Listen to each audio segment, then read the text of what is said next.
for millions of Australian workers. From today, the Fair Work Commission's decision to increase national minimum wage takes effect. The minimum wage is going to be increased by 3.5%, with the hourly rate rising to $24.94. While this is undeniably great news for the 3 million people working on the minimum wage, other things are also going up this financial year. Your power bills, tax on your super, the cost of sending letters, internet prices, and new vehicles thanks to Labor's ute tax. So Holly, while this is great news, is it really enough? And you also think about the 3 years we've had where we've seen declining living standards, falling real wages. 3.5% is nice, but it's nothing. Look, it's really not competing with inflation in the real world. And we know that we're seeing increasing costs across the board, whether it's at the checkout, whether it's your energy bills or at the petrol bowser. Things are just going up and up all the time. And Australian families are really struggling. But what worries me about this is there's been such a slump in productivity, and this wage increase hasn't been tied to it, and the impost that it's going to have on particularly a lot of small businesses that are struggling as it is and battling with these costs, particularly their energy costs, that this is just going to be another additional cost for them without them necessarily seeing boosts in productivity, cuts to red tape. All of those things are just increasing for them. I think that, you can say, all right, other things are going up as well, but it's worse if they go up and the minimum wage doesn't go up, surely. And again, you can say that, it's nothing really, but it's $1,500 a year more, $1,500 a year.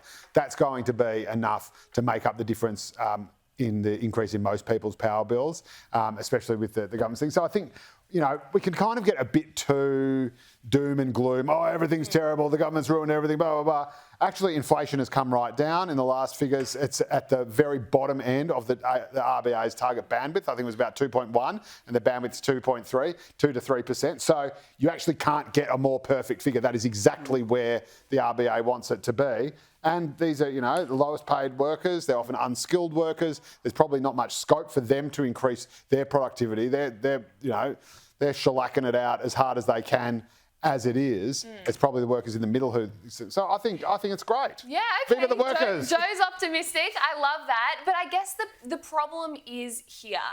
The thing with inflation is that even if inflation itself is not going up, that is just the rate of change. The prices have still gone up. That's right, and they're not going back down. And they're not going back down. And so when we did see those big jumps in inflation, we saw that prices went up, whether it was at the supermarket, we saw in energy bills. We're not seeing them come back down. Inflation, they might be growing at a slower rate now, but they're still growing.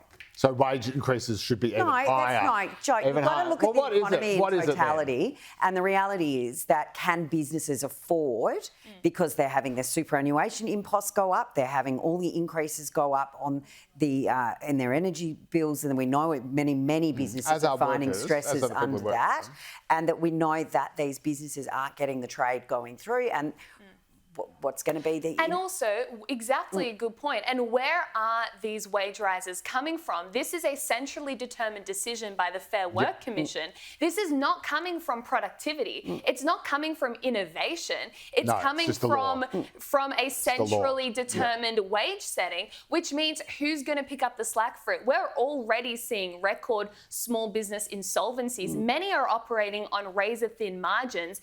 And labour costs are one of the costs that have gone up substantially since the pandemic, with a corresponding fall in productivity. So it's great for some, but does it risk doing more damage to the economy overall? Well, it's great for more than it's not great for. There are more people on the minimum wage than are employing people on the minimum wage. So if you're looking for the greatest good for the greatest government... But if those businesses can't operate, then they won't have jobs. Yeah, but I think most of them do, and most small businesses are very resilient. And if you just sort of say, if your position is there should... being put to the test. But if you're saying, there should be no legal minimum wage, it should just be whatever the market, can bear. I don't think anyone seriously thinks that. I think it's good that we have a minimum wage. It's why we have such an advanced economy.